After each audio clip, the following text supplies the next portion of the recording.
అయోధ్యలో రాములవారి ఆలయాన్ని ధ్వంసం చేసి బాలరాముడి ఆలయాన్ని ధ్వంసం చేసి ఆ పైన బాబర్ కట్టించినటువంటి కట్టడాన్ని కూల్చి ఇప్పుడు అక్కడ మళ్ళీ ఆలయ నిర్మాణం అది అంగరంగ వైభవంగా ప్రపంచమంతా చూసేటటువంటి సందర్భంలో అద్భుతంగా జరగటం, ప్రతి ఊరు నుంచి ప్రతి పల్లె నుంచి కూడా అక్కడికి విరాళాలు అందటం, హిందువులు కోట్లాది మంది దాంట్లో పార్టిసిపేట్ చేయడం,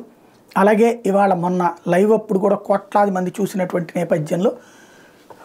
అందరి దృష్టి ప్రపంచం దృష్టి అంతా అయోధ్య వైపు ఉన్నటువంటి సందర్భంలో మరొక కీలక ఘట్టానికి తెరతీస్తున్నారు. అక్కడే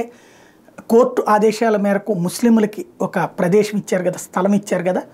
అక్కడ మసీదు నిర్మాణానికి సంబంధించి క్రౌడ్ ఫండింగ్కి ప్రిపేర్ చేస్తున్నామని చెప్పేసి ఆ మసీదు కమిటీ వాళ్ళు ప్రకటించారు. దేశవ్యాప్తంగానే కాదు ప్రపంచవ్యాప్తంగా ఉన్న ముస్లింల నుండి విరాళాలు సేకరించి అతి భారీ మసీదుని అయోధ్య దగ్గరే నిర్మించడానికి రంగం సిద్ధం చేస్తున్నారు.